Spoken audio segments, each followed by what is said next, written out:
tere, head kuulajad, käes on 10. august aastal 2026 ja Geeniuse digisaade on siin, et täna arutada paari pikemat teemat, mis on meil südamel. Tänases saates räägime Samsungi uutest volditavatest telefonidest ja lahkame põhjalikult, kas see on uus telefoni formaat, mis on tulnud, et jääda, kas ta toimib, kas see on parim asi pärast viilutatud leiba või on meil midagi hingel ja meil on selleks ka täna saates erikülaline meiega koos. Lisaks käisime me sõitmas autoga, mis sõidutas meid Tallinnas ühest servast teise, ilma et me oleks puudutanud rooli või pedaale ja räägime, kas auto teise juhtivus on samuti lõpuks valmis ja igaühele sobib. Selline saade peaks täna tulema, jääge laiale.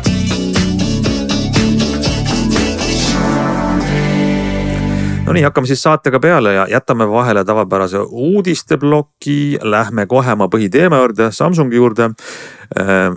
Kordan üle, et ei oleks üllatusi, meie tänane koosseis on nagu ikka Hans Lõugas, Meelis Väljamäe, Kelm Pilvre, aga meil on täna ka üks lisa, 4. jalg meie taburetil, kui nii võiks öelda. Me oleme kutsunud saatesse Indrek Jakobsoni, tehnoloogiaajakirjaniku, aga Indrek, sa oled tuntud eelkõige võib-olla Eesti inimestele nüüd läbi Vikerraadio ja autoajakirjaniku töö. No sul on töötad laia ampluaaga, kindlasti on veel väljaandeid, kus sa kirjutad ja toimetad, eks? Ja kirjutan nii tehnoloogiaportaalis Liikleja kui ka Eesti kõige vanemas arvutiajakirjas Arvutimaailm, mis nüüd küll paberkandjal ammu enam ei ilmu. No väga hea, me kutsusime sind seltsi, sest et täna on see saade meil käes, kus me tahame natuke rääkida nendest telefonidest, mida Samsung esitles nüüd siin ainult pisut aega tagasi ja näitas maailmale siis põhimõtteliselt võiks öelda vist esimesena, võib-olla mõningad näited on veel, aga uut esimesena sellist laiatarbe volditavat ütleme siis passi formaadis Samsung Galaxy Foldi. Sellega juurde tulid siis ka uus Fold 8 Ultra ja nüüd on meil aeg see, kus me tegelikult oleme vähemalt kõik meist on suuremal või määral nende telefoniga tuttavad. Ma vist ei eksi, Meelis ja Glenn, te olete mõlemad nii Foldi kui ka Ultraga siis tuttavad. Ja mina olen nüüd erinevate telefonidega erinevat moodi tuttav, et see keskmine uus passikujuline Fold 8 on mul olnud endal kasutada paar nädalat ja testida ja artikkel on põhimõtteliselt valmis, varsti võib seda Geeniusest lugeda. Teine asi on siis pisike Flip 8, mis on mul ka olemas, aga millega ma ei ole jõudnud väga aktiivselt tegeleda, sest Fold on olnud pikemalt testis. Ja siis ka seda Ultrat olen ma näppinud natukene esitlustel ja nii-öelda mööda minnes, eks ole, kõige vähem neist 3. Minu kogemus on täpselt sama, et ma olen 6 päeva saanud käia ringi siis selle uue Fold 8-ga, mis nagu sa ilusti ütlesid, on passikujulise formaadiga ja hästi põgusalt samamoodi seda uut siis Flippi olen natukene testinud, aga seal on tõesti muudatused väga väikesed ja samamoodi. Seal on üks suur muudatus, millest me varsti räägime.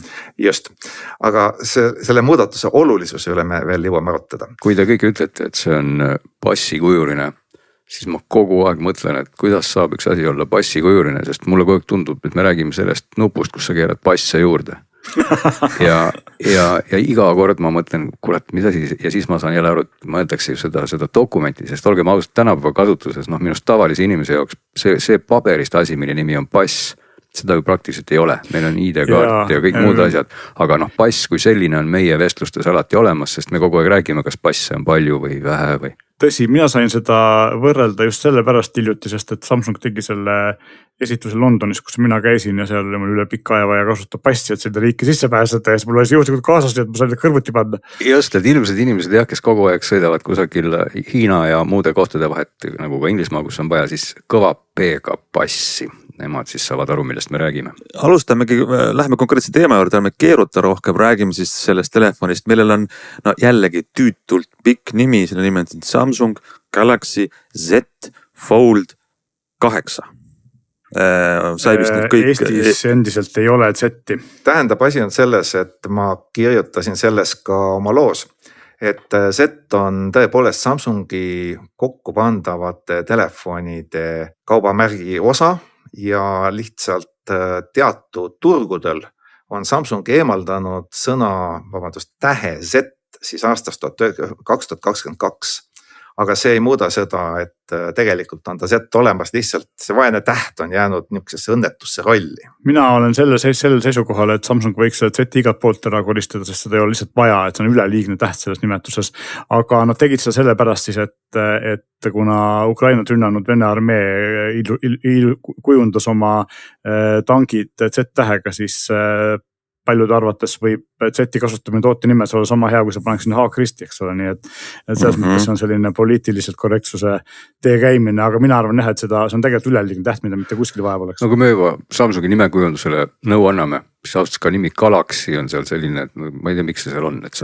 Tegelikult sellega on vastupidi, sest Galaxy on nii tuntud bränd näiteks Ameerikas, kui sa teed tänavaküsitlust, siis 70% inimesi ei tea, mis asi, et on tegemist Samsungi telefoni, kõik teavad, tegemist on Galaxy'ga, nii et selles mõttes see on, jah. Siis on juba Samsung astunud nii sügavale selle asja sisse, et ei saa enam seda sealt ära võtta. Ja, absoluutselt. Ja Z on ju tegelikult ikka lihtsuse mõttes, et kuidagi eraldada, et see on folditav, järelikult on ta Z ja kui ta ei ole, siis ta ei ole Z ja nii lihtne see on. Ja lipulaev on S ja keskklass on A ja nii edasi, eks ole. Ja Ultra ja nii edasi. No ühesõnaga tegelikult on ju selle toote telefoni mudeli nimes on see, mida see telefon teeb teistmoodi sest Fold voltub kokku nagu märkmik. Kui me rääkisime passist, te ütlesite ka, et pass on kadunud natuke inimeste tähelepanu alt, aga minu jaoks on see meenutab isegi rohkem märkmiku. Aga lihtsalt sõna märkmik võib tähendada väga erinevat formaate, aga selline tasku märkmiku formaat on see Fold 8. Ja siin on jällegi see, et kes kuidas mida kasutab. Mina olen oma elus kasutanud märkmiku, füüsilist pabermärkmiku väga vähe, kuigi ma tean inimesi, kes väga palju kasutavad. Ja kui ma olen seda teinud, siis ma olen kasutanud ikkagi nagu sellist A5 formaadis või märgatavalt suuremat, nii et selles mõttes jah. Aga jah, osad ütlevad, et see on Moleskini või mingi sellise taskumärkmiku mõõdus samuti. No samal ajal kunagi olid ju taskumärkmikud ka sellised, mis mõõt sobiks väga hästi Fold Ultra jaoks, pikad, kõrged, nii et märkmikke on toodetud erinevaid. Pass ongi võib-olla kõige standardsem, mida me enam-vähem kujutame ette, et ju ta sellepärast passiks ongi. Aga see on see kõige teravam, ütleme, fookus, millest me üldse peaks rääkima minu arvates selle telefoni puhul, sellepärast, et Samsung tõi eri põhjustel, et põhjustele võime spekuleerida, tõi välja, otsustasid, et nende uus Fold on sellise küljesuhtega, mis siis eristub senistest volditavatest, peaks olema ainulaadne. Ta on saavutanud sellega tähelepanu ja nüüd on küsimus, et kas me kasutaksime seda, kas see oleks igapäevase telefonina suurepärane telefon. Küsimus on jah selles, et kas me oleme selleks mõõduks valmis, ehk siis selline, kuidas ma ütlen, 5,5 tolline pisikese välisekraaniga ja siis varasemast madalama ja laiema sisemise ekraaniga 4,3 külgsuhtega telefonil, et kas me oleme selliseks formaadi muudatuseks valmis, sest et see taolist käiku on tegelikult üritanud teha mitte küll päris niisuguses suuruses nii Google kui Oppo kui teised Hiinas teeb seda OnePlus vaid Huawei ja seni on kõik läbi kukkunud ja see ei ole olnud nagu, ei ole saanud populaarseks. Nüüd, kus Samsung selle ka tegi, siis selgelt on näha, et nii selle esitusel, kui inimesed, kes seda minu käes näinud on, kõik on sellest nagu väga vaimustus ja kõik nagu väga tahaksid omale sellist tüüpi telefoni, et kas me oleme nüüd kohal või on Samsung teinud midagi paremini. Üks asi, mida Samsung kindlasti teinud paremini kui eelmised on see, et see telefon on konkurentidest oluliselt õhem ja mugavam käes, et võib-olla see on nagu see võti. No ma arvan, et tegelikult võib-olla inimesed ei olegi konkurentidega seda nii palju võrrelnud. Mulle jäi eile pihku lihtsalt huvitavad numbrid, et Samsung ütles avalikult välja, et tellimised on 30% suuremad kui aasta tagasi, kui ta eelmisi volditavaid välja tõi. Ja mis veel huvitavam, kui siin on välja toodud siis 3 volditavat, siis seesama Flip 8, Fold 8, Fold 8 Ultra, siis see passikujuline on võtnud endale poole kogu ette tellimuste mahust. Aga nüüd kas see on, mis see on globaalne või mis liigamad on? Globaalne. Sest et mul on olemas ka Samsungi poolt saadetud siis Eesti või Balti riikide, mitte Eesti, Balti riikide numbrid ja siin on ikkagi näha seda, et ma ei tea, kas hind määrab, aga Flip ruulib, väike ruulib, sest et Flipil on 42% valisid Flipi, Fold 8 oli 35% ja Ultra 23%.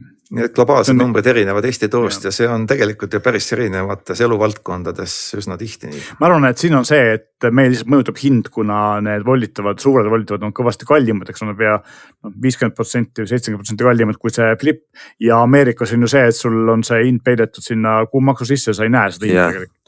Eestis võib-olla ka tihti juba, me eelmine saade rääkisime, aga küsimust meenutame korraks kuulajatele, mida need ilusad volditavad telefonid maksavad.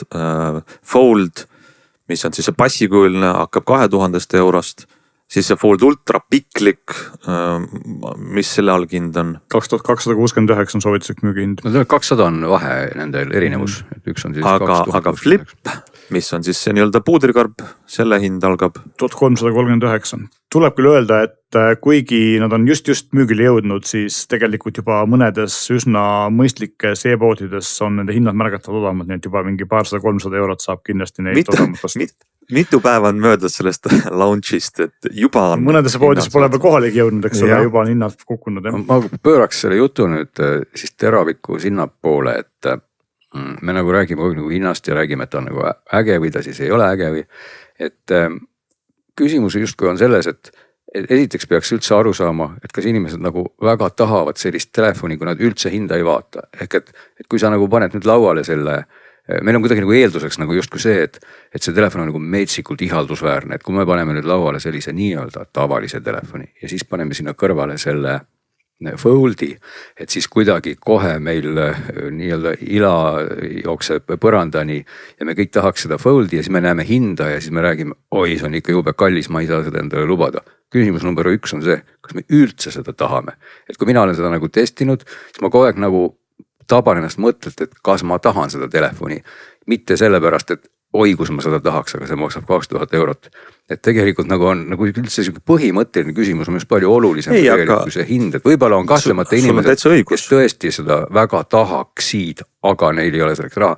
Aga sul on õigus, aga ma küsin, Glenn, sult kohe siia vahele, ma segan sulle vahele, küsin, et kui sa taban ennast selle küsimustelt, mis on esimesed 1, 2 või 3 asja, mis sind kahtlema panevad?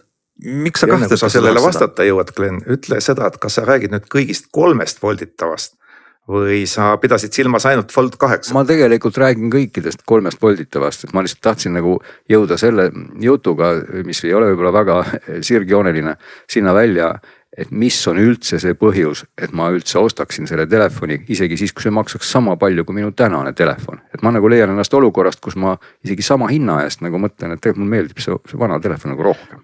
Siin on maitse ja harjumise küsimus ja mina mõtlesin pikalt samamoodi. Ja ma tegelikult olin natukene selles mõttes Indreku paadis, et minu jaoks oli nagu ainus mõistlik volditav oli Flip, sest see päriselt nagu käis väikseks kokku ja lahti võttes oli nagu tavaline telefon. Aga eelmine aasta käis mul peas ära see plõks siis, kui ma testisin siis Galaxy Fold 7 ja konkureerivad Honori Magic B5, mis on mõlemad siis sellised ruudukujulised suuremad volditavad. Sest esimest korda oli Samsungi volditav piisavalt õhuke ja Honoril piisavalt head kaamerad ja mõtlesin, et siin nagu midagi on ja siis ma avastasin selle, et ma tegelikult teen neid telefone rohkem lahti kui varem, sest eelmistel aastatel ma kasutasingi neid enamus ajast, ma pidin nagu meelde tuletama endale, et see on ju volditav ja see käib lahti ja seal on suurem ekraan sees. Glennile vist on sama mure, et tihti tuleb meeldigi, eks ole. Aga eelmisel aastal ma avastasin selle, et ma pean kasutasin seda sisemist ekraani ikkagi märgatavalt rohkem, mis ma mõtlesin, et tegelikult see võib olla päris hea lahendus, probleemiks lihtsalt hind ja muud kompromissid. Sel aastal selle väikse passikujulise Fold 8 puhul on muidugi see, et kuna selle väline ekraan on oluliselt väiksem ja seda on tegelikult välise ekraaniga mõistlik kasutada, siis see on esimene telefon, mis vähemalt mind sundis seda avama või lahti voltima oluliselt rohkem kui need tavalise telefoni suuruses volitavaid telefone. Ja teine asi on see, et tegelikult ma arvan, et siin ongi see miks see telefon nagu paljudele meeldib vähemalt nagu ideena või sellele, kui nad seda käes hoiavad, ongi see, et on selline kuldne kesktee selle suure volditava vahel ja siis selle Flipi vahel, mis on mõnus taskusse panna, aga samas nagu võib-olla välisekraani pealt ei saa eriti midagi teha ja ka sellel telefonil tegelikult saab ju välisekraani pealt praktiliselt kõike teha, eks. Nüüd te võite mulle vastu vaielda. Ma alustaksin kohe vaidlemisega. Ma ütlen ka veel ruttu enne kui ma lasen Indrekul kohe vaielda, ma ütlen lihtsalt ühe sellise aspekti, et sellega 100% isegi nõus ja tegelikult on 2 sellist nagu küsimust või ütleme, üks küsimus, mis jaguneb kaheks, et mis on selle telefoni väärtus, tegelikult tal on kaks väärtust, üks on see, et tal on siis suur ekraan, kui ta on lahti volditud ja siis ta on võimalikult kompaktne. Kui ta on kokku volditud või siis Flipi puhul on ta eriti kompaktne, kui ta on kokku volditud, need ongi selle telefoni ainsad väärtused. Ja kui me nüüd siia kõrvale hakkame panema kompromisse, siis me jõuame hoopis tükis selleni, et kas need väärtused on nii olulised, et nende nimel kõik need kompromissid teha. No ma hakkan nüüd päris pikalt ütlema sellepärast, et ma olen ju teatavast Flipidega koos elanud nii palju aastaid, et vist kõige esimestest saadik. Ja kui mina seda telefoni nägin, ma mõtlen nüüd seda uut Galaxy Fold 8 esitlusel, siis esimesest pilgust ma teadsin, et ma tahan seda kohe testida ja saada ja sellepärast, et see on nüüd just see, mida ma olen kogu aeg oodanud ja mida ma olen vajanud, sest ta on nüüd natukene suurem flip. Ja siis ma testisin seda 6 päeva ja siis ma sain aru, et selle telefoni kõige suurem õnnetus on tema 4/3 kuju. Ja ma võtsin oma resümee kokku, mis on Liikles ka avaldatud hästi lühidalt, et see telefon on hea sellele, kes tarbib sisu, aga ta on väga halb sellele, kes seda sisu peab looma. Ehk et see avaekraan, kui sa seda lahti ei tee, siis ta lõikab teatud osad täiesti minema, sul on teda väga ebamugav kasutada. Kui sa teed ta lahti, siis sul jääb väga palju tühja kasutamata osa, siis sa pead seda telefoni ühtepidi ja teistpidi keerama, mis teeb teda kohutavalt tüütuks. Ehk et kui siin oli juttu, et ta on nagu suurepärane kompromiss kõigi asjade vahel, siis minu meelest on see parim näide sellest, et ta on asi, mis sobitaks nagu hästi kõikjale, tegelikult ei sobi nagu kuhugi. Ja hind on lihtsalt nagu kirstordil minu meelest, mitte midagi muud. Hind on probleem, jah. Aga mina ütleksin kahte asja vastu või ma ei tea, kas ma vaidlen või lihtsalt nagu lisan, et esimene asi on see, et minu arust, jah, minu puhul on ka sama asi, et kui ma seda teen lahti, siis 90% ajast, kui ma seda avan, pööran ma seda ka kohe automaatselt. Ma kasutan seda praktiliselt eranditult püstisena, mitte horisontaalsena, ma videot see peal väga ei vaata. Mõnikord ma olen teinud mingid multitaskingut, panen 2 äppi kõrvuti, mis on tegelikult suhteliselt mugav, kusjuures üks selle telefoni eriomadusi võrreldes selle ultraga või tavalise klassikase Foldiga on siis see, et kui sa keerad selle pikali ja teed see 2 äppi kõrvuti lahti, see mõlemad äpid on täpselt sama suured, kui on siis selle väliselt, kui ta oleks välisel ekraanil üksi, eks ole, eks ta on nagu täpselt 2 välist ekraani, et kui sa teed selle tavalise Foldi lahti, eks ole, siis ta on vist samamoodi ühes asendis on ta 200, aga ta on nagu natuke teise kujuga. Ja tegelikult minul jäi selline natukene täpselt vastupidine arusaam Indrekule, et minu jaoks oli see, et see telefon tegelikult ei ole ju selle vana Foldi või see ultra alternatiiv, vaid see ongi nagu Flip pluss, et see on nagu natukene suurem Flip, kuigi ta avaneb jah siis teistpidi, eks ole, mitte püsti, vaid pikali.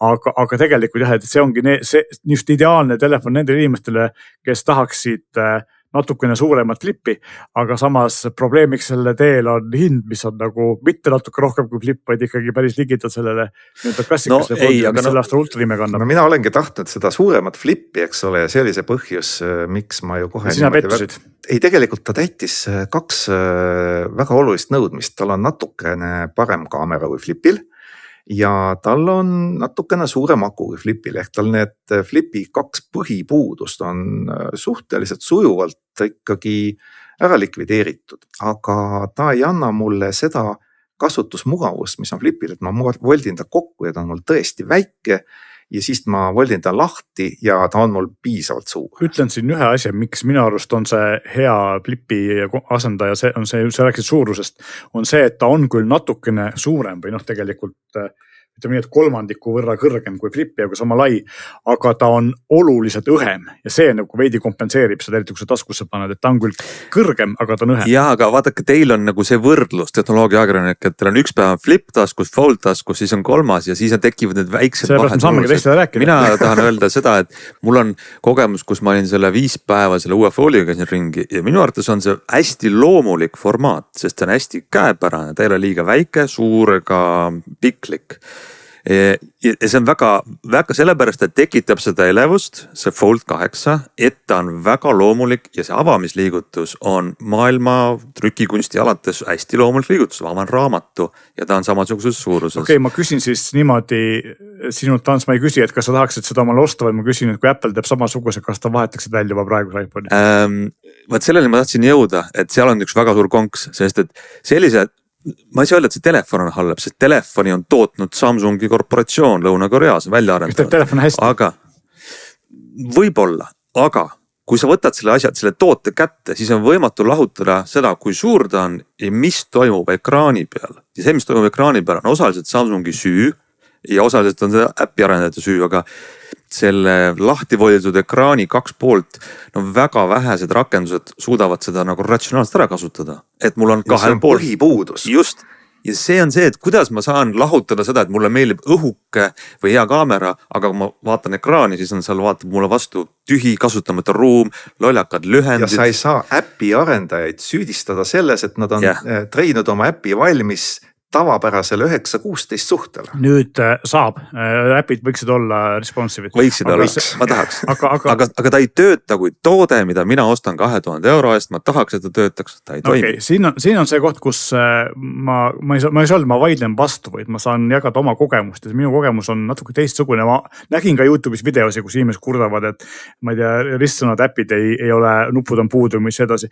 Ma ilmselt kasutan valesid äppe või milles on probleem. Ma olen küll näinud mõningaid äppe, mis on nagu natukene teistsuguste elementiga teiste kohtade peal, aga ma ei näinud ühtegi äpp, mis oleks katki, mida oleks ebamugav kasutada. Ma toon ühe näite. Kõige tähtsam äpp Google ökosüsteemis on Gmail. Gmailis on erinevad sektsioonid, kus sul on nagu põhikirjad, siis sul on seal nii-öelda mingid spämm, sul on seal uuendused, sotsiaalmeedia. Ja see oleks üliloomulik, et ma saan seda laial ekraanil vaadata neid menüüsid ja kirju mõlemad korraga. Ja see on ikkagi ära peidetud erinevate puudutuste ja klikkide taha ja no ma näen, et mu ees on telefon, mis üldse ei kasuta ära selle võimaluse. Minu on veidi segaduses, sest et ma võtsin peaaegu Gmaili lahti ja minu jaoks nagu juba see on nagu väga hea, et see ikkagi Gmail töötab siin nagu sihipäraselt, on kahepaaniline, et ma saan vahetada vasakul pool seda konkreetset meili ja siis paremal pool seda lugeda, et seda nagu sa ei saa teha mittevolitava puhul. No ma toon teise näite, et kui võtame Eputrilla kõige tähtsama äpi, milleks on Instagram, et kui sa hakkad Instagramis midagi postitama, siis sa pead selle telefoni lahti tegema, et sa saaksid normaalse suuruses selle pildi ette ja sa saaksid seda kenasti töödelda vastasel juhul, eks ole, kui ta on sul ees lahti tegemata, siis osad asjad kaovad lihtsalt alla ära ja see ei ole normaalne. No, siin lisan siia siis ka veel juurde ka ühe oma tähelepaneku nii siis suure Fold Ultra kui selle osas. Google Feed, see on nagu asi, mida mina kipun ikkagi palju lugema, kui mul midagi muud targemat teha ei ole, ehk siis kui ma viipan paremale, siis vasakult tuleb see Google Feed välja, siis suure Ultra puhul, suure Fold Ultra puhul on see feed endiselt, ka siis kui ma ekraani avan, ma räägin see avatud ekraanist, kui ma ekraani avan, siis suure Ultra puhul minul see feed on selline üherealine või üheplokiline, ütleme, et vasakult paremale täidab üks uudisblokk, et on hästi pikalt välja toodud seal, pealkiri ongi kilusti näha ja nii edasi.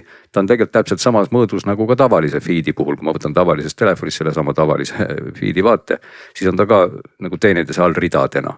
Aga mingil põhjusel see Fold, väiksem Fold, liigendab lahti tehes selle feedi mulle niimoodi, nagu oleks 2 telefoni kõrvuti.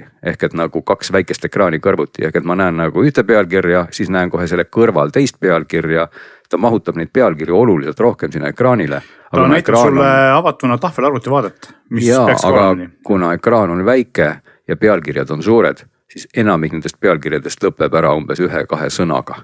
Ja ma kuskilt settingutes käisin ringi ja igal pool, mina ei leidnud kohta, kus ma saaksin mahutada sinna. Ära üldse räägi sellest, kuidas Samsung lühendab asju. Meie kogemus on täiesti erinev, sest mina võtsin praegu selle lahti, keerasin horisontaalseks ja mul on praktiliselt kõik täielikult pealkirjad näha. Aga ära keera ta nii, võta ta lahti nagu nii, et sa teed ta nagu raamatu lahti ja ära kuskil poole keera.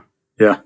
Kas siis sa väidad, et sul on ka üks uudis, üks rida nagu vasakut paremini? Ei, mul on 2 rida, aga mul on pealkirjad praktiliselt täispikkuses. No näed, aga minul on 2 rida, võib-olla mul on siis font liiga suur. Mul ei ole suured pildid. Aga mingil ebaselgel põhjusel suurel ultral ei ole sellist liigendust. Kui ma teen suure ultra lahti ja siis ei ulata vasakult paremale, siis ta ei ole nagu 4 jagatud, ehk et selline pisike asi ja muide, kui juba me siin ikkagi tehnilistest pooltest räägime, ma ütlen ka ruttu ühe aspekti, mul läheb see muidu meelest ära, et mida Samsung saaks teha tehniliselt teisiti ja mida ei ole ta millegipärast seni teinud ja mida Apple on teinud, eks näis, kuidas Apple oma kvolditavaga teeb, kui ta selle välja toob. Nimelt kõlarid ja nende asukoht.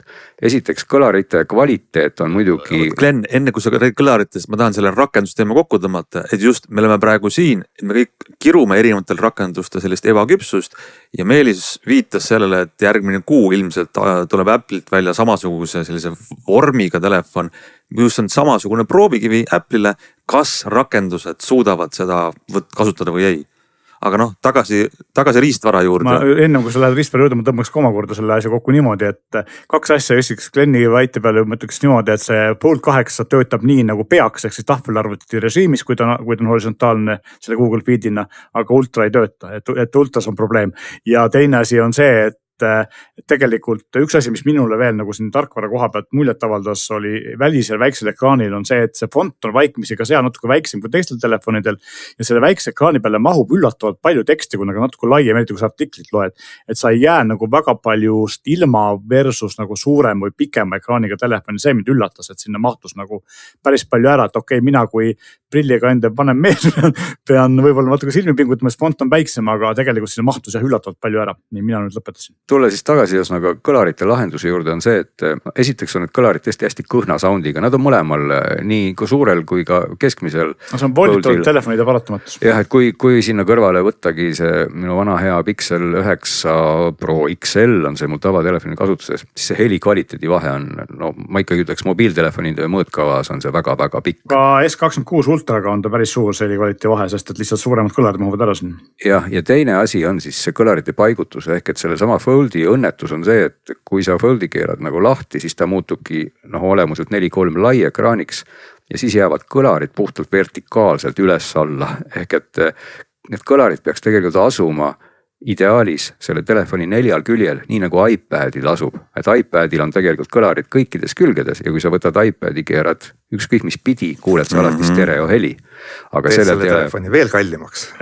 Pigem ma arvan, et siin ei ole ka probleem võib-olla niivõrd hinnas, vaid pigem on probleem selles, et selleks ei ole ruumi, sest et praegu nad võtsid ära ka ühe kaamera sellepärast, et anda ruumi akule, mis on väga oluline. Aga lihtsalt see kõlarite asukoht ongi neil Foldil väiksel ja Foldil Ultral on selles mõttes teise koha peal, et kui sa keerad lahti selle väiksema Foldi nüüd tavalise ja ta on sul lai ekraan, vaikimisi, siis ongi kõlarid nii-öelda vaikimisi vale koha peal, nad asuvad vasakul ülal all, stereost pole mingit juttu ja heli on suhteliselt kõhna. Kui sa nüüd keerad telefoni püstformaati, siis lähevad need kõlarid iseenesest stereoks, sest et siis nad satuvad külgedele, aga Ultral on täpselt vastupidi, ehk et kui sa Ultra keerad lahti, siis ta moodustab sul tekki sellise omapärase ruudu, aga Ultrat sa tahakski tarbida nagu pigem keeratuna, sest siis ta on lai. Ja siis on ka kõlarid õigetes kohtades, nii et nagu Ultra puhul ütleme meedia tarbimiseks satuvad kõlarid reeglina sul õigesti, sest sa keeradki meedia tarbimiseks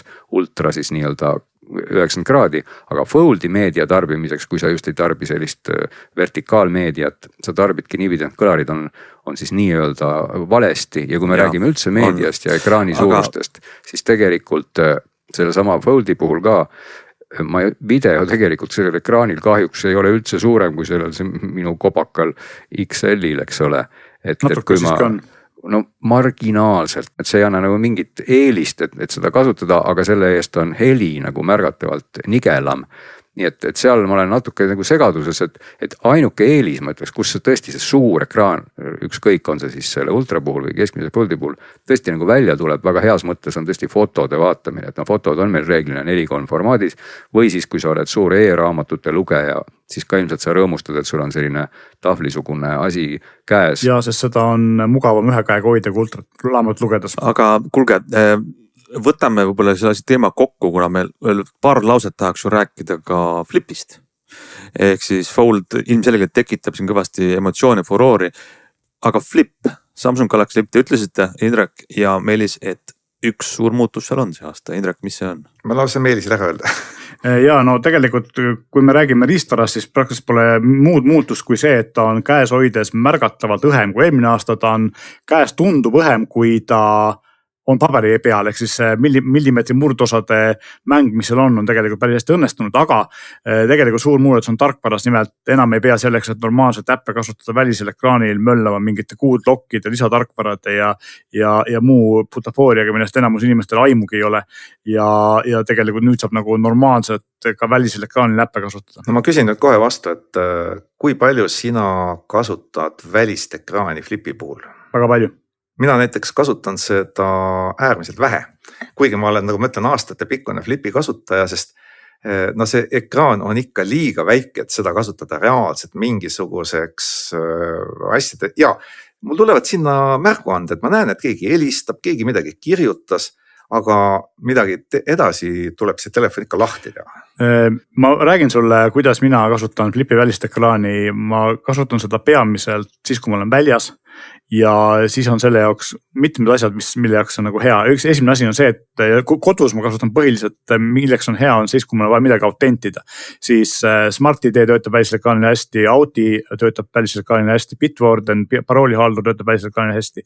Teine asi, milleks ma kasutan, kui ma olen väljas, siis helistada ma saan välisel ekraanil täitsa vabalt. Ma saan kasutada ka WhatsAppi ja SMS-i välisel ekraanil täitsa vabalt. Niimoodi ma saan ka kirjutada seal mingid lühikesi vastuseid inimestel ilma telefoni avamata, mida ma teen päris tihti, sest ma ei ole pikka jutu mees sõnumitest. Kuidas sa kirjutad seal? Võtan lihtsalt selle äpi lahti ja kirjutan. Ma küsin väga konkreetselt, kas seal on klaviatuur, kus sa vajutad eri klahvidele ja siis tekib, et seal on ruumi selleks? Seal on ruum, ainult et kui sa klaviatuuri lahti teed, siis selle teksti, näha seda, mida sa kirjutad, see osa on üleval jääb hästi pisik, eks ole. Ja kolmas asi, ruum, aga see ruum on kuhutavad vähe. Ja kolmas asi, milleks ma kasutan päris palju, on see, et kui ma õues olles kuulan praktiliselt kogu aja midagi, olgu siis muusika või podcastid või audioraamatut, siis kõik need podcasti ja muusikamängijad töötavad välisel ekraanil päris hästi, ma ei pea lugude vahetamiseks või mingi otsimiseks avama ekraani. Et need on nagu need asjad, et kui ma olen õues, siis ma praktiliselt kunagi ei tee telefoni ekraani lahti. No võt, meil on lihtsalt Meelisega natukene teised tarbimisharjumused, et minu jaoks, miks ma olen Flipi armunud, on see, et ta on väike, ma panen ta kokku ja ta mahub püksitaskusse ära just nimelt kompaktsete mõõtude pärast. Et ütleme selle uue Flipi puhul nüüd, jah, see oli vist osake millimeetrist, 0,8 millimeetrit, kui mälumeid ei peta, on ta nüüd õhem, eks ole, see on täiesti mikroskoopiline. See vahe tundub käes hoides suurem, kui ta paberi peal on. Ja, aga samas ütleme nii, et isegi vana Flipi puhul, ehk praeguse Flipi puhul ta toimib täitsa hästi. Ja samas, mis mind nagu Samsungi juures kurvastab, on see, et nad jätkuvalt ei ole Flipi puhul otsustanud mitte üldse parandada ei kaamerat ega akut. Ja noh, eriti kaamera nõrkus meie laiuskraadil annab tihti peale negatiivselt tunda ja see on minu jaoks Flipi suurim puudus. Mina ütleks seda, et tegelikult ma ei ole nagu selles mõttes, ma olen nendega osaliselt nõus ja osaliselt mitte, et ma olen nõus, et kaamera selle hinnaklassis on suhteliselt nõrk, aga ta on palju hullem Fold 8 puhul, nimelt põhikaamer on täpselt sama, aga Fold maksab pea 2 korda või 70% rohkem ja ülilai nurk on tõesti Foldil parem, aga zoom-kaamerat pole kumbagi ja mina igatsen neid väga taga ja tõepoolest, et sellel mõlemal neil telefonidel on ju põhikaameraks on sama sensor ja sama moodul, mis on S26, mis maksab 2 korda vähem kui Flip ja 3 korda vähem kui Fold 8, eks ole. Aga jah, selles mõttes, et kaamerad on nõrgad, aga see on ka üks tegelikult mõnes mõttes volditavad telefonid paratamatus nõukasse korpusis, et ei mahu ära suur moodul. Flipi puhul mina ka saan nüüd kurta seda, et aku laadimine on meeletult aeglane, eriti nüüd, kus ma olen kogenud siin kõrval seda Fold 8, millel on nüüd oluliselt kiirem laadimine, kui oli vanasti. Ja see laadimine ei ole muutunud paremaks. Jah, just. Kui vaadata nüüd veel sellise astuda veel 2 sammu siis kõrgemale, korraks vaadata veel neid hindu ja telefonide olemust, siis on selline huvitav asi, et kui võtta kas või seesama Flip, millest me räägime, võib-olla ka hoopis mingisugune Samsungi teine tippmudel või mis tahes tootja oma ja vaadata, mida me mingi raha eest saame, kui me ostame näiteks iPad mini, mille hind on umbes 700 €. Lahutame selle hinna maha siis nendest suurte Foldide hinnast, siis me saame veel ostagi omale kas Flipi või mingi muu tipptelefoni. Kas sa käiksid ringi, Glenn, ühes taskus telefon, teises iPad mini ja väga suured püksid peavad olema? Selles ongi see moment, et kui minu jaoks on väga oluline see, et mul on kogu aeg nii-öelda need 2 seadet ühena kaasas, siis loomulikult see ongi väärtus, siis ma ostangi selle 2000 euro eest selle ühe telefoni ja ongi minu maailm ilus, aga ma tahtsin sealt meelde tuletada, et kui te ei taha kogu aeg kanda seda iPad mini ja väga heade kaameratega näiteks, võtta Samsungi S26 Ultra või midagi muud sellist tipptelefon, siis tegelikult kui te ostate 2 sellist seadet, saate te palju rohkem kvaliteeti, aga see ei mahu sinna ühte suurusesse lihtsalt ära. Ja kui nüüd keegi täna, vähemalt see on minu personaalne muidugi mõtteavaldus, kui keegi küsiks nii ja ütleks, et palun, siin on 2000 eurot sulle, kas sa paned ise 200 juurde ja ostad selle suure foldi või ostad sa midagi muud, ehk et antakse mulle 2000 eurot ja öeldakse, ma pean nüüd midagi ostma, siis mina pigem paneks 200 eurot juurde ja ostaks selle suure, aga kui mulle ei kästaks selle raha eest osta foldi ja antakse sama raha, siis mina kaldun täna olema sinna leeri, kes võtab selle iPad mini ja võtab mingisuguse tipptelefoni. No vaat ma jätkaks siit just selle toreda kohaga, nagu Hans ütles, et sul peavad ikka väga suured taskud olema. Meelis käis Londonis, tegi ühe intervjuu ja minu meelest oli seal erakordselt vahva lause, kus intervjueeritav ütles, et me oleme 8 aastat põrkunud probleemiga, et inimesed tahavad kogu aeg suuremaid ekraane ja nad saavad seda, aga meie püksitaskud ei ole läinud suuremaks ja ainukene väljapääs selles ongi muuta telefonid kokku volditavaks, et see oli väga vahva. Ja see ongi tegelikult ju nende volditavate telefonide eesmärk ja kes tahab seda intervjuud lugeda, siis see on Geeniuses üleval, see on Samsungi Euroopa turundusjuhi Benjamin Browniga tehtud intervjuu. Soovitan tõesti.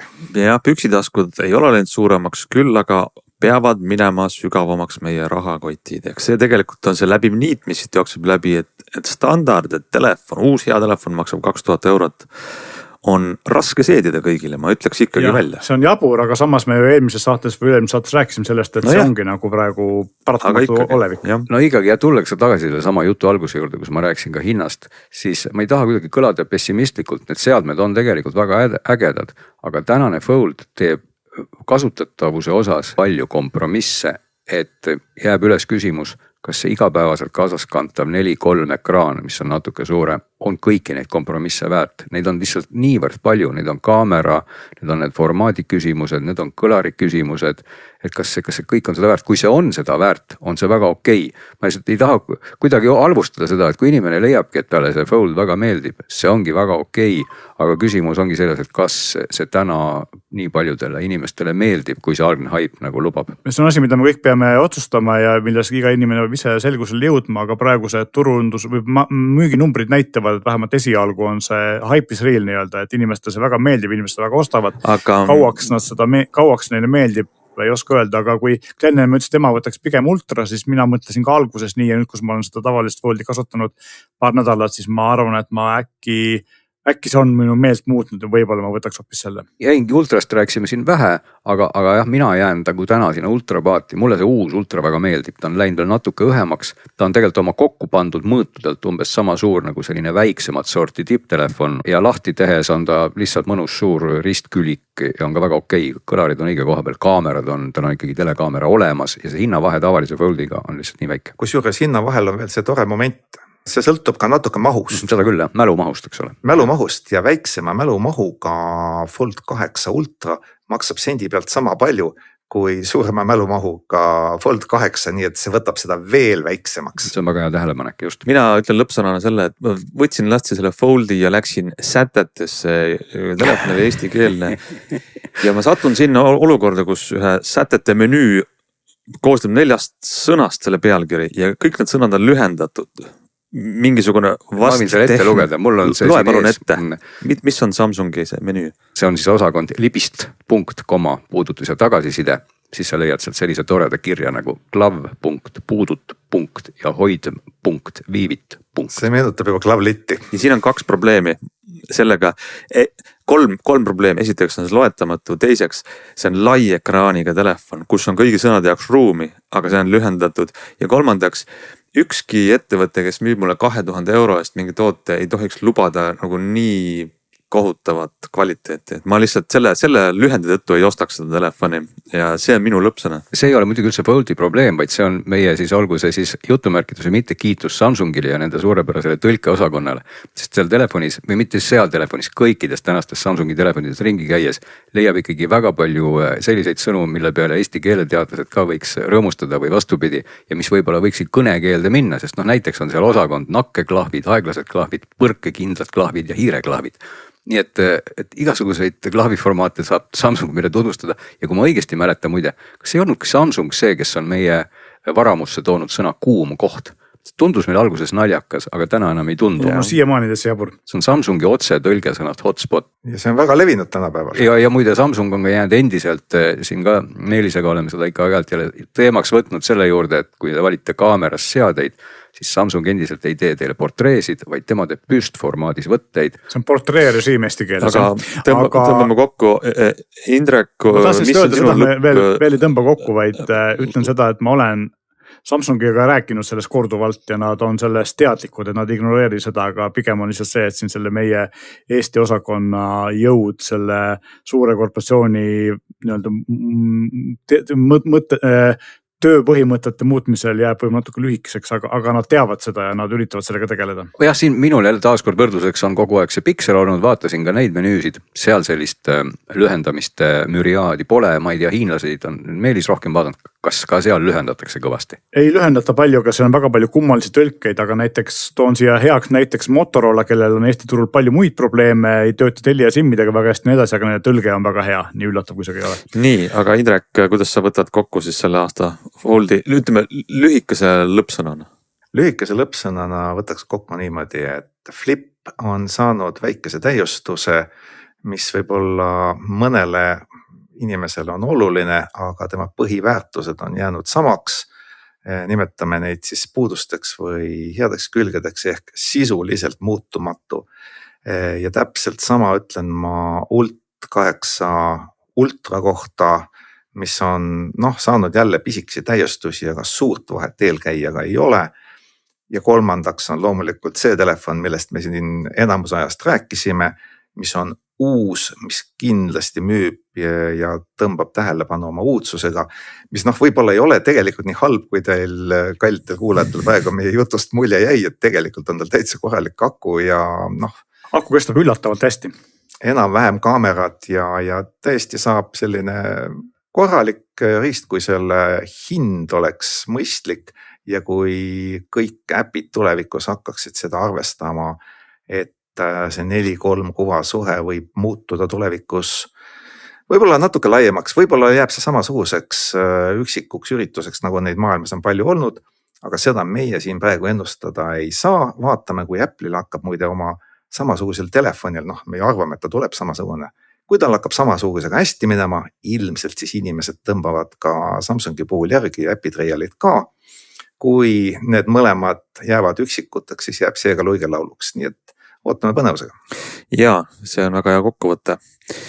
Nii, aga võtame nüüd oma saates ühe teise, pöörame kurvis hoopis teise teema suunas, kuna mina ja Glen käisime ühel proobisõidul ühe Ameerika autotootja autoga. Meil on juhuslikult Indrek siin saates, kes on ka autodega väga hästi kursis, siis me tahame oma mõtteid jagada. Ja see auto ilmselt on paljudele tuttav, see on Tesla. Ja mis oli huvitav, oli see, et me Gleniga istusime sinna autosse, ütlesime, kuhu tahame minna ja siis olimegi seal sihtkohas. Olgem detailides täpsed, et olime Ülemiste keskuse ees, me istusime autosse. Räägi siis ära täpselt, kuidas me saime ühest kohast teise?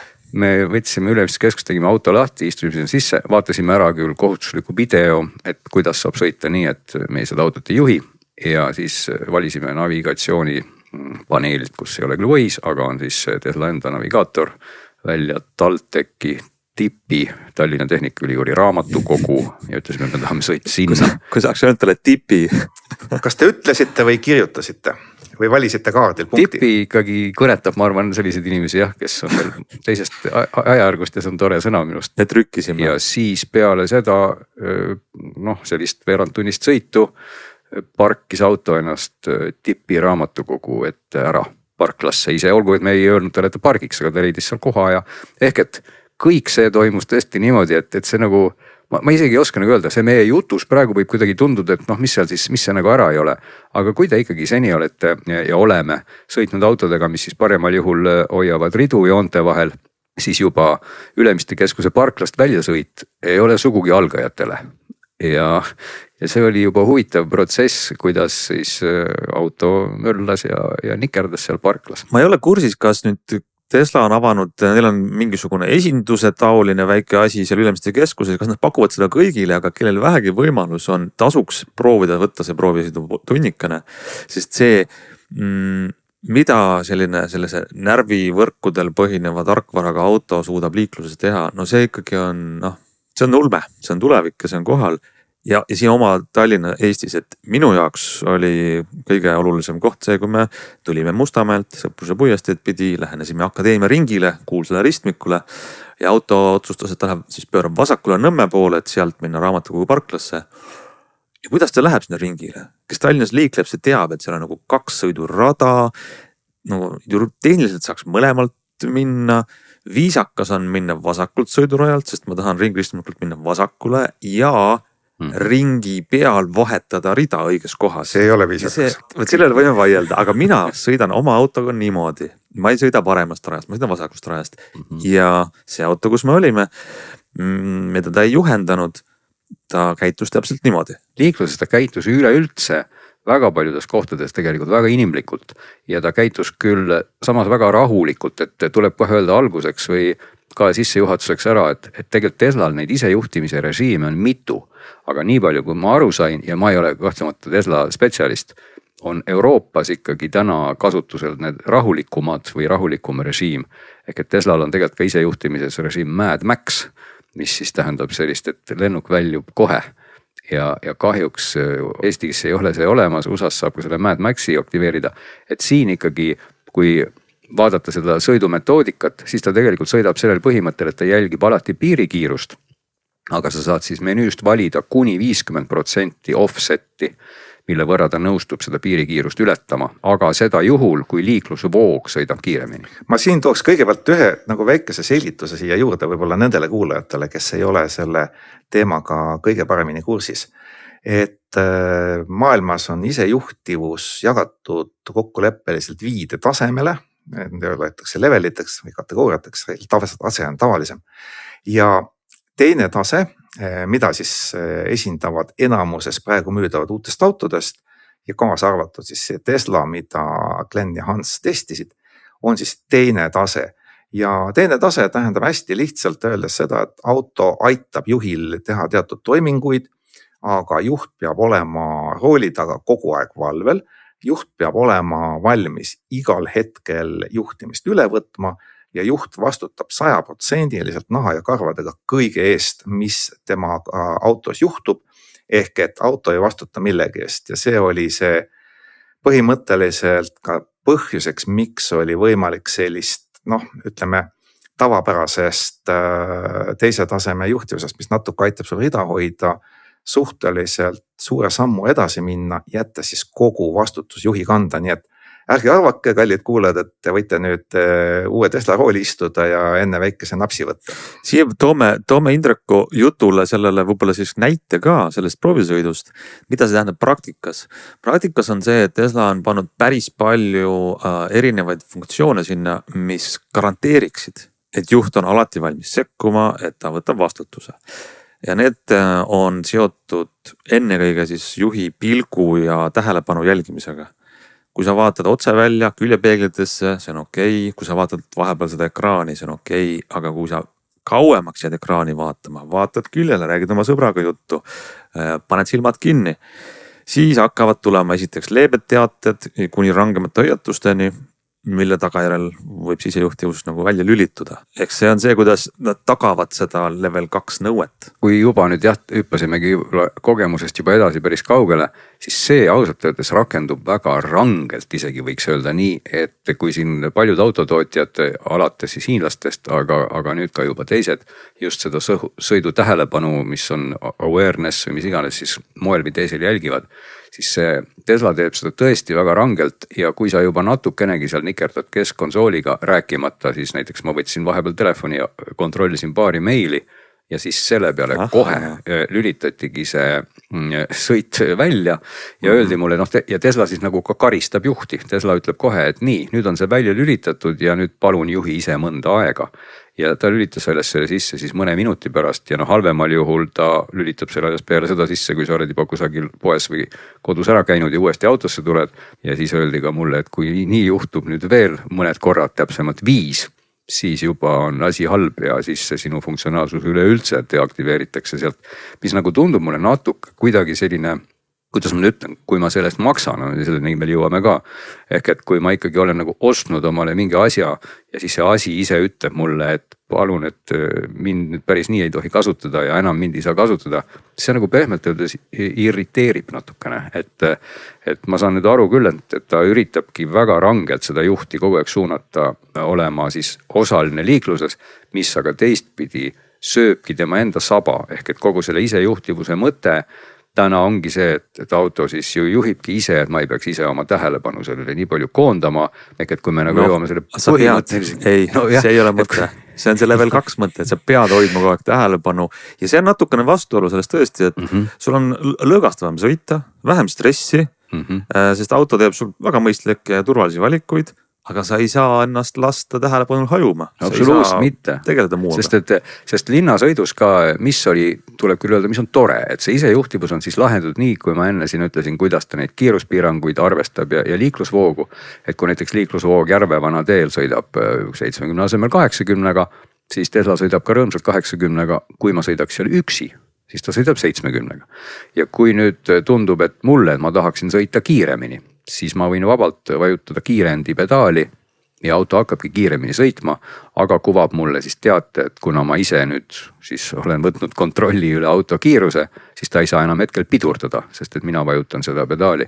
Ja see oli väga kasulik omadus ka fooride taga, sest noh, teadupärast keskmine eestlane sõidab ikkagi vilkuva kollasega üle.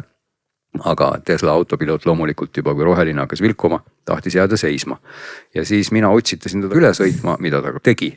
Ehk et ta ei nagu ei vaielnud, noh ütleme ekraani peal ta ütles mulle, et nii, et ma jälle override'in siis seda gaasipedaali asendit. Ehk et mis oli väga tore, et ta ei blokeeri siis, noh ta ei tee sellist väga ootamatut pidurdust. Ta oleks võinud ju teha nii, et jõuga siis auto kriiksti seisma pidurdada, mis oleks olnud palju ohtlikum.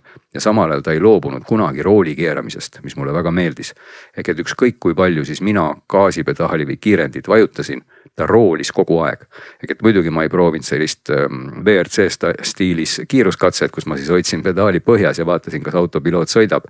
Aga mulle tundus küll niimoodi, et roolimisest ta ei loobunud kunagi, mis on nagu väga-väga hea omadus võrreldes paljude selliste tavaliste juhiabidega, mis siis, kui sa nagu natukenegi käsi rooli peale hoia või midagi muud valesti teed, siis nad lülitavad selle roolimise esmalt välja, mis on nagu eriti jabur, aga Tesla hoidis seda kogu aeg sees. Nii et see kiituseks. No ma küsingi niimoodi, et ka ega nad, või tähendab tema auto, ma ei tea, kuidas seda kutsume temakeseks, et nii hulluks asi ei läinud, et ta oleks sekkunud agressiivselt. No minul on 2 autot elus seda teinud, üks oli Cupra Tavascan, teine oli uus CLA Mercedes.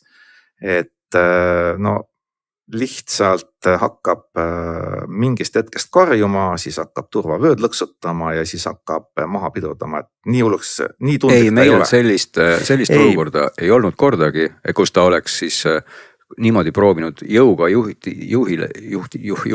tegevusse sekkuda, aga sa saad tema sekkuda, mõtled veel siia juurde, et juht saab tegelikult, kui ta ikka tahab niivõrd, kuivõrd liikluses osaleda, siis sa saad teda kogu aeg natuke nügida käituma nii, nagu sina tahad. Näiteks kui sa tahad rida vahetada, siis sa näitad lihtsalt ise suunda, siis ta vahetab rida. Kui ma mõtlen näidete peale, mida Indrek tõi, siis tegelikult Tesla süsteem on mõnes mõttes nagu loogilisem, et sul on 2 režiimi. Kas sina sõidad või auto sõidab? Ja kui auto sõidab, sa saad talle anda nügida autot, kui reastu, sõida kiiremini, mis iganes. Aga kui mingil põhjusel ta ise enam ei taha sõita, sa jääd tukkuma seal, siis ta annab sulle üle selle kontrolli ja ta ei sega sind, sa vastutad ise 100%, et mõnes mõttes on see nagu loogilisem. Et ta ei sega sul koolidega tukkumast. Sest alati nagu meeles, et tema tegelikult ei vastuta selle sõidu eest, et sina vastutad. No just, ja kui vaadata aste ülespoole, ehk number 3, seal ongi oluline erisus selles, et siis teatud tingimustel, kui auto on võimeline ise sõitma, siis ka auto vastutab, küll aga siis juht peab kohe võtma juhtimise üle, kui auto enam ei taha vastutada või täpsemalt öeldes ei saa hakkama. Ja pigem see number 3 ei pea siis üldse olema iseenesest suutlikum süsteem, et see 2 ja 3 lihtsalt jagavadki seda vastutust, et number 3, mis täna, kui ma ei eksi, ongi Mercedese puhul olemas, saad seal maanteekiirustel või maanteel lihtsamates oludes seda kasutada. Vastutus on läinud nii-öelda auto peale, autotootja peale, juht võib tegeleda muude asjadega, aga see ei tähenda sugugi, et 3 siis müttab samamoodi igal pool ringi. Tesla tegelikult on väga suutlik, aga lihtsalt ta ei vasta sellele kriteeriumile, ta ei võta seda vastutust ära ja seetõttu liigitubki ta number 2, et kuna Tesla ju baseerub ka ainult kaameratel, nagu ma aru olengi saanud, et pigem Tesla hüppaks siis kohe 2-4, mis on siis juba vastutuse mõttes veelgi kõrgemal või tuleb toime siis veelgi rohkemate oludega. Ehk jah, 4. ja 5. tase, 4. tase on see, kus juhti vaja ei ole ja just tuli uudis, et Ameerikas sai nüüd esimese ka sellise kasutusloa autod, millel ei olegi juhi jaoks kohta olemas ega rooli ega pedaale, sest siiamaani kõik Waymo, mis on nagu turuliider ja ka Tesla Ameerikas natuke, seal on ikkagi olemas juhi koht on olemas, pedaalid on olemas, rool on olemas, mõnikord on turvajuht olemas ja siiamaani teistsuguseid autosid teel ei lubatudki, et nüüd esimest korda Ameerikas lubati ilma roolita ja pedaalideta autot.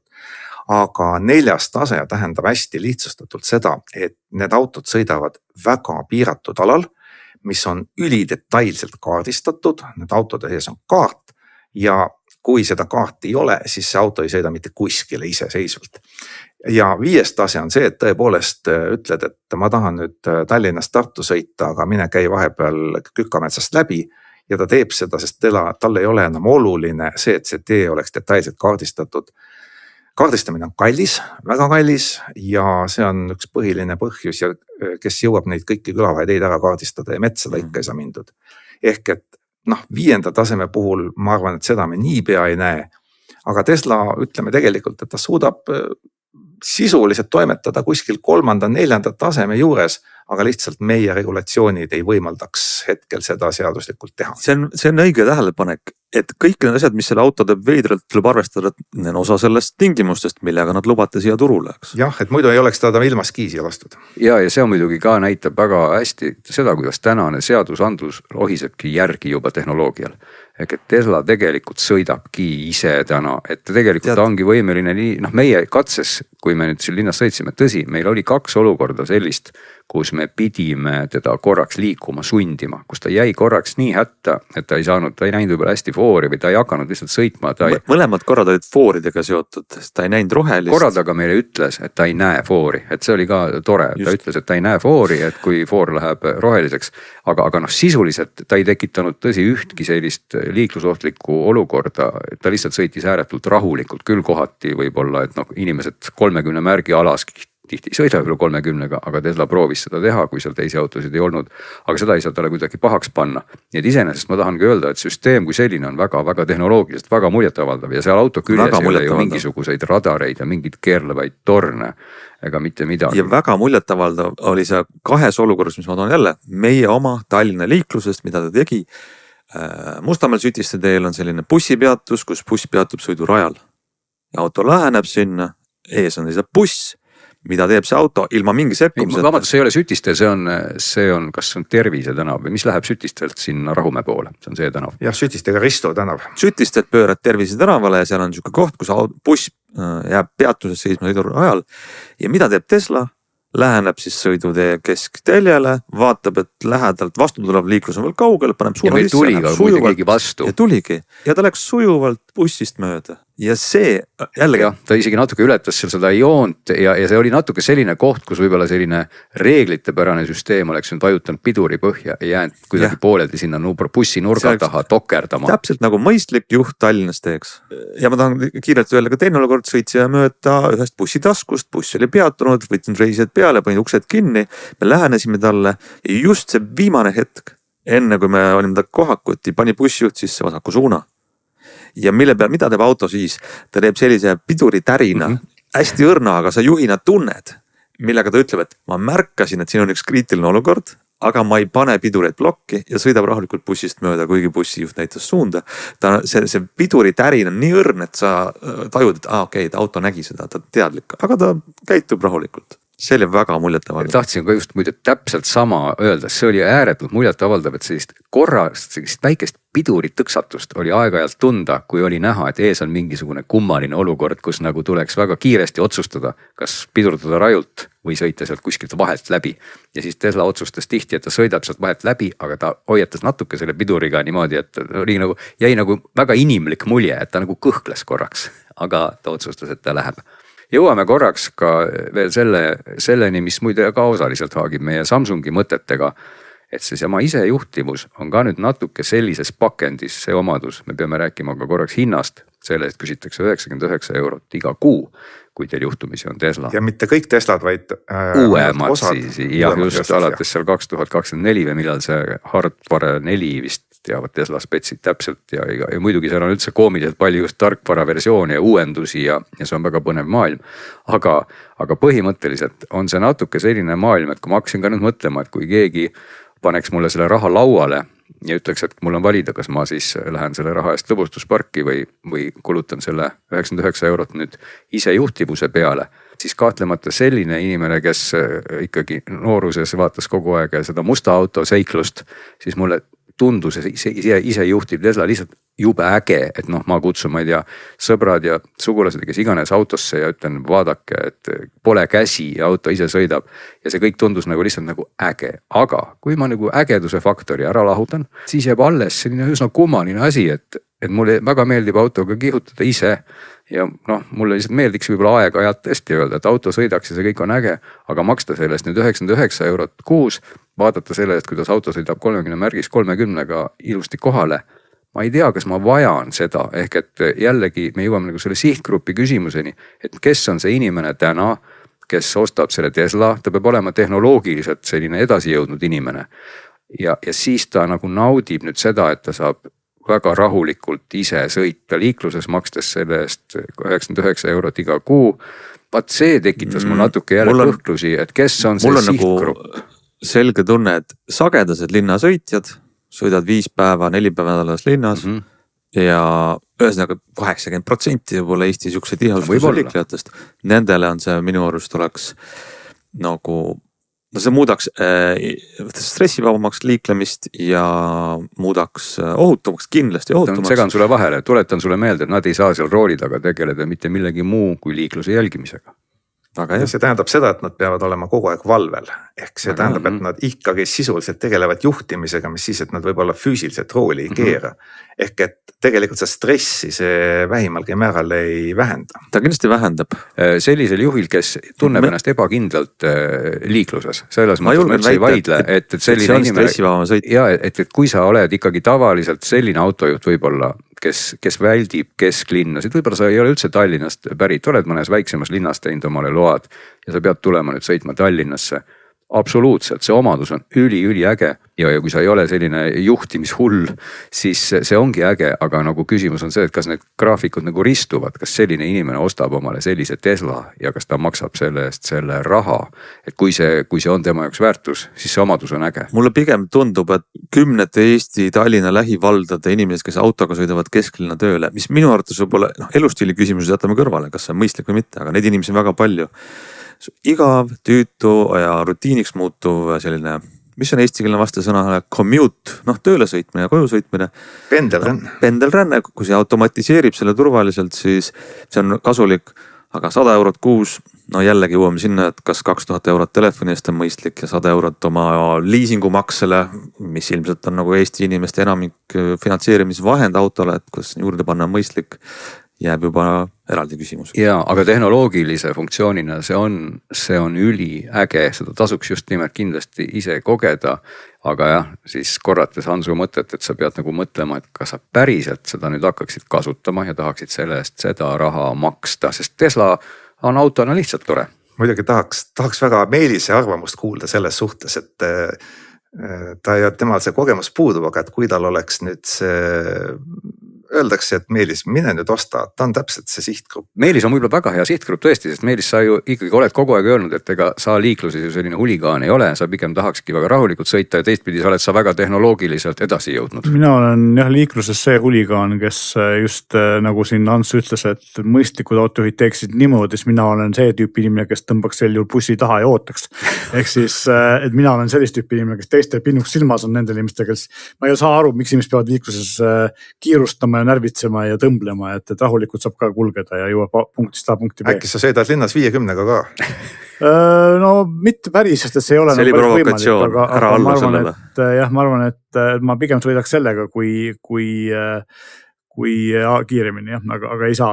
Aga selles mõttes, et ma tegelikult mulle meeldib see isesõitva auto kontseptsioon küll ja ma tehnikinimesena ja sellise algaja mitte väga pädeva autojuhina võib-olla eelistaks, kui keegi sõidaks minu eest. Minu probleem ongi see, et mul on nagu väga suur vaen igasuguste lisade eest, et see, et BMW tahab istmesoojendusest küsida 12 eurot kuus ja see, et Tesla tahab selle lisasõitudest küsida 100 eurot kuus, et müü mul see auto ja pane see sinna sisse ja ma saan otsustada auto ostmise hetkel, kas ma tahan seda või ei taha ja ära küsib mul kuu maksu, et see on see koht, mis minul ja teine asi, mis mind muidugi häirib, on see, et see on nagu see samamoodi, mulle ei meeldi see, kus inimesed Apple'it fännivad, et nagu miks see peab olema Tesla, et miks see võiks olla keegi teine tootja, et ma parem meile ostaks mulle teise tootja auto, kes seda pakub. Aga see on juba isikliku eelistuse küsimus. Väga õige, see ongi eelistuste küsimus ja ma tahaks tõmmata selle teema ja tänase saate kokku sellega, et Meelisele, Indrekule ja kõigile kuulajatele, et kui teil on võimalus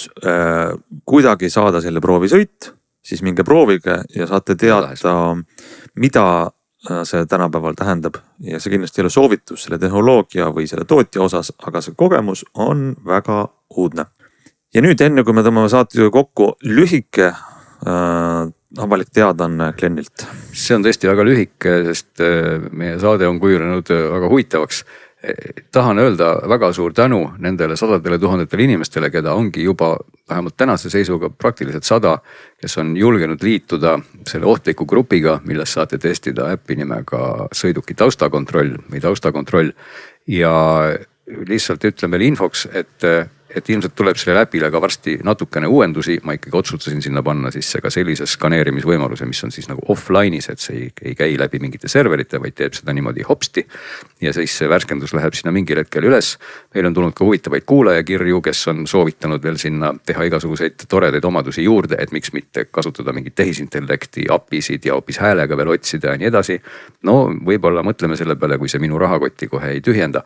Aga igatahes, kes ei ole veel liitunud, võite liituda ja testida, sest teid on juba selgelt rohkem kui 12 ja eriti tahaks ka tervitada, mulle tundus selle nimekirjas vist ka ühte naisterahvast, see näitab, et meie saate demograafiline osakaal on kalduv kergelt maskuliinsuse suunas, millest on kahju, aga siiski kõik lootus ei ole veel kadunud, eks teeme siis väikse vahekokkuvõtte veel, aga igatahes on see kõik läinud väga hästi ja keegi ei ole siis mulle vihaseid, nimetame hate-meile saatnud, et mis pahnaga sa meid üle ujutasid. Tundub, et see isegi vist on töötanud. Selge pilt.